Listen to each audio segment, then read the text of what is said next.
Hey everyone, and welcome to the channel.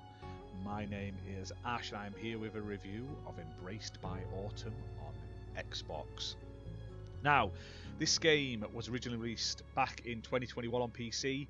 It's now been ported over to Xbox by Ratalaika Games, who were kind of to send me a copy for this review, so big thank you to them for that. It was released onto the Xbox on the 18th of August 2023, and it was developed by ebi-hime. Now, I've covered some of her games on the channel already. Blackberry Honey, The Language of Love, Strawberry Vinegar, a handful of them, so make sure you check those out if you're interested about more games like this. And they're usually really decent visual novels. Now, Embraced by Autumn is another one that is just as good as the others. It's a sort of romance visual novel set in France in 1896. Now, you basically play as Marcel, who is like the illegitimate son of a famous French actor. Now, his dad is basically notorious for getting his end away with other men's wives, and because of his dad's dodgy reputation,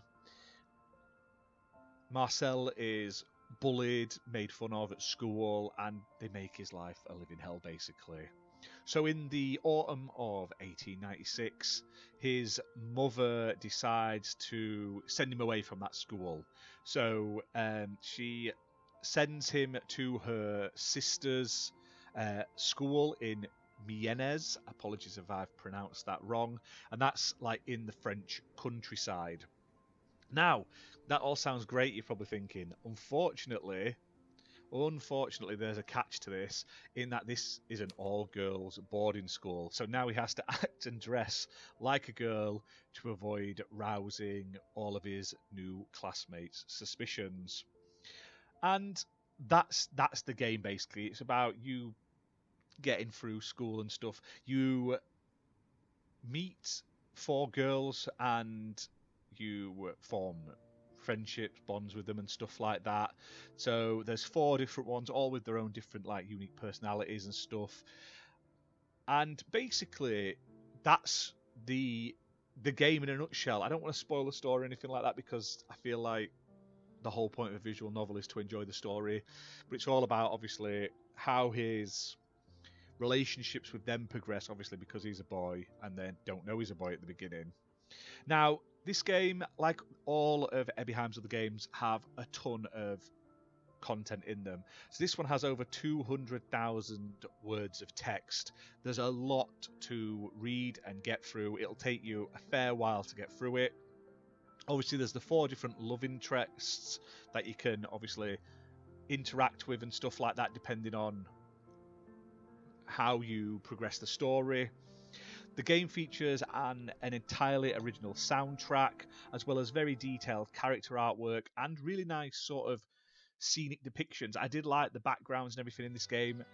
ebi-hime's games always have great artwork. It's one thing that you can always sort of count on with their games, so fantastic that these ones are in here.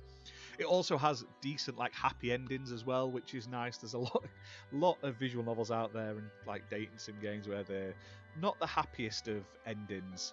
So you can probably get through the whole thing in a few hours. Obviously later playthroughs it'll not take you as long, but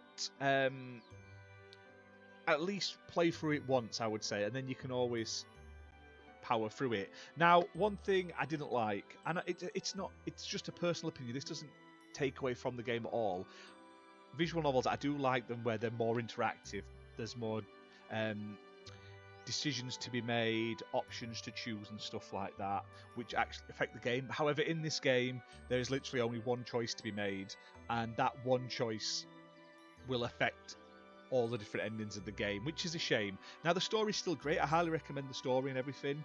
It's just I like to feel like I'm influencing it over just sort of reading along, but that's just my personal opinion. Some people prefer kinetic visual novels where it's just text that you read, like an interactive book from start to finish, and I totally understand why people like that.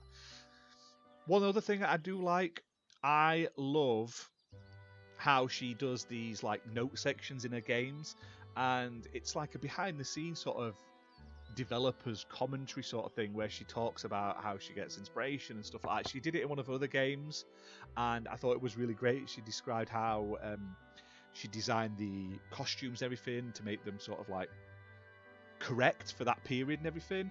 And this is another one. It's a very big, fat, long one. I read all the way through it. Really good. Definitely check that out. Obviously, there's also a gallery there as well with all the CGs and stuff that you unlock while playing the games. And overall, yeah, really good. And it's also an easy 1000G. Like, if you just want to get that 1000 gamer score, you're looking at sort of 10 minutes to get it if you just wanted to skip through everything. So, Achievement Hunters, that's the bonus for you. But for fans of visual novels, this one, like I say, it's got high quality artwork, a fantastic soundtrack, and a lot of like story to get through. It'll take you a fair few hours just for one playthrough. Now, it's priced at $16.99 normally, but it's currently in its launch discount on Xbox, so you can get a sale of £3.40 off to pick it up at £13.59. It's playable on Xbox One and Xbox Series X and S consoles, optimised for Series X and S with 4K resolution. And like I say, yet again, another great, more kinetic visual novel release. Published by Ratalaika again, they keep pumping out great ones here, but if you see an ebi-hime name on it, you know you're in for a good one as well. Like I say, I don't think I've ever covered one of her games that have been bad, so keep up the great work.